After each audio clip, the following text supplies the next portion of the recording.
Ramakrishna Nihan astronumerology కార్యక్రమానికి స్వాగతం. భారత ప్రసిద్ధ పుణ్యక్షేత్రాలను దర్శిద్దాం. ఆలయ చరిత్ర, విశిష్టత, తీర్థ మహామహిమ. శ్రీ కనకదుర్గ దేవాలయం, విజయవాడ.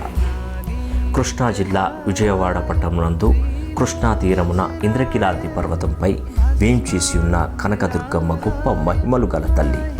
ప్రతి సంవత్సరం అశ్వయుజ మాసంలో శుద్ధ పాడ్యమి మొదలుకొని దశమి వరకు శ్రీ దుర్గాదేవి నవరాత్రి ఉత్సవాలు కనుల పండుగగా దేశమంతా ఘనంగా అంగరంగ వైభవంగా జరుపుకుంటారు. ఈ నవరాత్రులలో అమ్మవారిని 9 రోజులు 9 రకాల అవతార మూర్తులుగా అలంకరించి ప్రతి అవతారానికి విశేష పూజలు, అర్చనలు జరుపుతారు. దశమి నాడు శ్రీ రాజరాజేశ్వరి దేవిగా కనకదుర్గాదేవిని అలంకరించి అర్చిస్తారు. ఈ 9 రోజులు రోజుకొకరి చొప్పున రాక్షసులను సంహరించి దశమి రోజున శ్రీ రాజరాజేశ్వరి దేవిగా భక్తులకు ఈ అమ్మవారు దర్శనమిస్తారు. పూర్వకాలంలో ధనుపుత్రులైన రంభ, కరంబులనేవారు సంతానం కోసం ఈశ్వరుని గూర్చి ఘోర తపస్సు చేశారు. కరంబుడు నీటిలోనూ, రంభుడు పంచాగ్నులయందున తపస్సు చేస్తుండగా ఇంద్రుడు మొసలి రూపంలో వచ్చి కరంబుని సంహరించారు. సోదరుని మృతికి విచారగ్రస్తుడైన రంభుడు తన తల నరుక్కొని పరమేశ్వరుడికి అర్పించడానికి పూనుకున్నాడు. అప్పుడు శంకరుడు అతనికి ప్రత్యక్షమై అతని భక్తికి మెచ్చి వరం కోరుకోమన్నాడు. పుత్ర సంతతి లేని నాకు నీవే 3 జన్మలు పుత్రునిగానే జన్మించాలి. ఆ బిడ్డ ముల్లోకాలను జయించేవాడు, వేదాంగ విధుడు, కామరూపుడు, దీర్ఘాయుష్మంతుడు కావాలి అని ఆ రంభుడు పరమేశ్వరుని వరం కోరాడు. పరమేశ్వరుడు అతని వరం ప్రసాదించాడు. రాక్షస స్వభావుడైన రంభుడు ఇంటికి తిరిగిపోతూ దారిలో ఒక మహిషిని చూసి దానితో బలాత్కారంగా మైథునం సాగించాడు. అప్పుడు రుద్రుడు తన అంశంతో ఆ మహిషి గర్భంలో ప్రవేశించాడు. కొంతకాలానికి మహిషాకారంతో బిడ్డ జన్మించారు. అతడే మహిషాసురుడు. అతడు మహాబలవంతుడై ఇంద్రుని జయించి స్వర్గాధిపత్యం పొంది ముల్లోకాలని గజగజలాడిస్తూ లోకకంటకుడయ్యాడు. ఒకసారి మహిషాసురుడు కాత్యాయన మహర్షి ఆశ్రమానికి వెళ్ళి అక్కడ స్త్రీ రూపం ధరించి మహర్షి శిష్యుని బాధిస్తూ ఉండడంతో మహర్షి ఉగ్రుడై స్త్రీ చేతిలో నీకు మరణం సిద్ధిస్తుందని శపించాడు. ఆయన ఆ అసురుడు తన దుష్టబుద్ధిని వీడక స్త్రీలని, సాధుపుంగలవన్నీ, దేవతలని, ఋషులని బాధిస్తూనే వచ్చాడు. అప్పుడు దేవతలంతా కలిసి ఆదిశక్తిని ప్రార్థించారు. ఆ దేవి ఉగ్రచండి అనే పేరిట ఉద్భవించి మహిషాసురుణ్ణి సంహరించింది. మరో జన్మలో మళ్ళీ ఈ మహిషాసురుడు రంభుడి పుత్రుడిగా పుట్టి తన దానవ నైజంతో దేవతలని పీడిస్తూ ఉంటే ఆ దేవతల ప్రార్థనలపై ఆదిశక్తి భద్రకాళి రూపంలో అవతరించి మహిషుని మట్టు పెట్టింది. 3వ జన్మలో ఈ మహిషుడు ఘోర తపస్సు చేసి బ్రహ్మ వద్ద వరాలు పొంది ఇష్టానువర్తిగా వ్యవహరిస్తూ లోకపీడితుడయ్యాడు.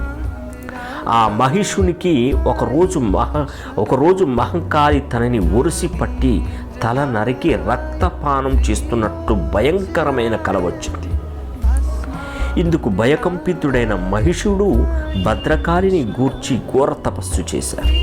అప్పుడు దేవి ప్రత్యక్షమైంది.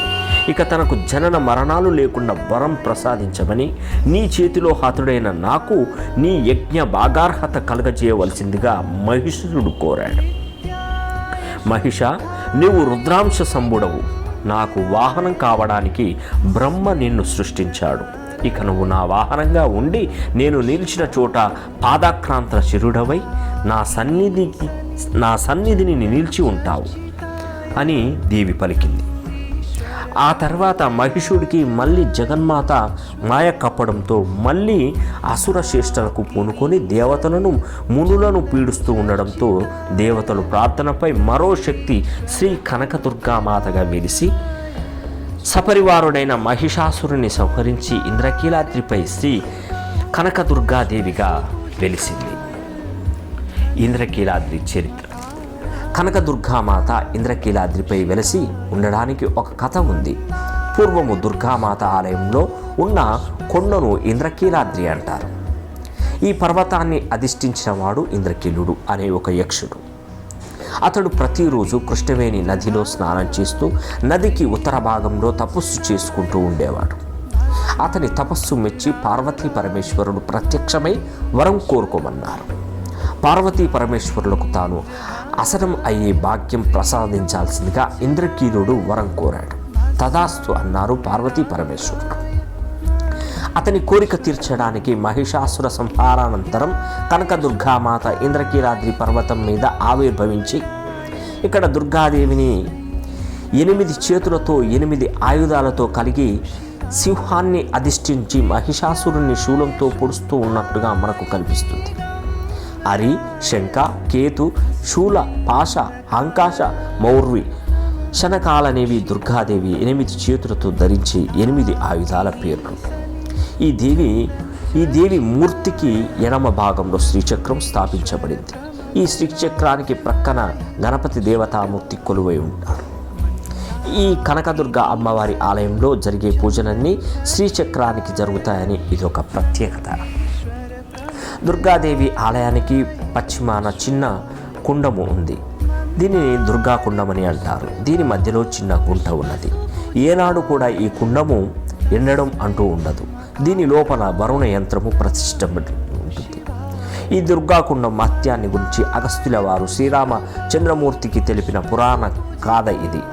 దుర్గాదేవి ఆలయానికి నైరుతి కోణంలో ఈశ్వరుని చేత ఈ దుర్గాకుండం నిర్మించబడిందని గంగానది, బ్రహ్మపుత్ర నది, శ్వేతభద్ర, సరస్వతి, యమున, తపానది, విపాత, బహుద, సింధు, తాపిని, రేవ, ముచికించ, పినాకిని, సోయచ్వ, సోనాబ్రద, జమదగ్ని, మహానది, జాగ్రవేష్టి, వింధ్య, చరన్వతి, అరుణానది, విదూపాతం, వ్యాఘ్రనది, గోమతి, గండకి, నరయానది, విశాల, విమల, శరావతి, వేగవతి, భోగవతి, అమృతాగతి, చంద్రభాగ, బ్రహ్మిణి, ఇంద్రిణి, వైనతి, సప్తగోదావరి, బలాహ్ని, వామదుర్వాస, అమరావతి, సహ్యకేయ, సింహనది, కృష్ణవేణి, శృంగభద్ర, బ్రహ్మనది, ప్రాణమీశ్వర నది, భీమసుర, భృగునది, ఉత్తర పినాకిని, సువర్ణముఖి, వశిష్ఠ, విష్ణుద్భవ, యమద్వతి, దక్షిణ పినాకిని, అమరప్రియ, కావేరి, తామ్రవత్ని, ఉరింజ, వినభిదిని మొదలైన నదులన్నీ వాటి స్వీయాంశతో ఈ కుండంలో ప్రవేశించాయని తెలియజేశారు.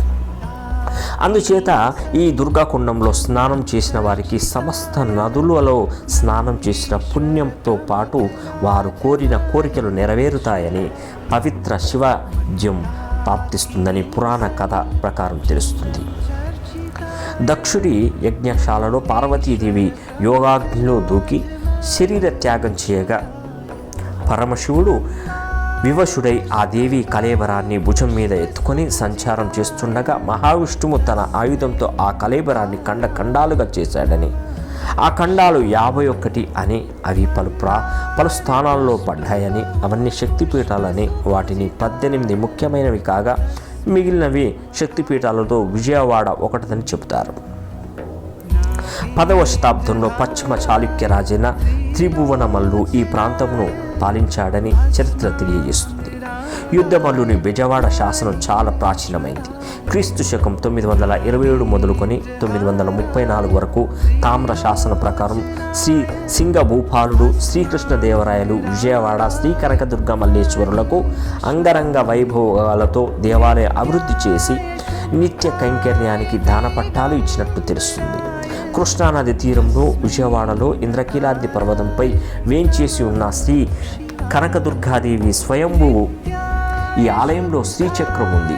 ఈ శ్రీచక్రానికి అగస్త్యుల వారు తమ తప ఫలాన్ని ధారపోశారని ఆదిశంకరుడు విచ్చేసి ఈ శ్రీచక్రంలోని రౌద్ర బీజులు తొలగించిన పిదప దుర్గామాత శాంతమూర్తి అయి తనను దర్శించే భక్తుల అభిష్టాలు నెరవేరుస్తారని చెబుతారు.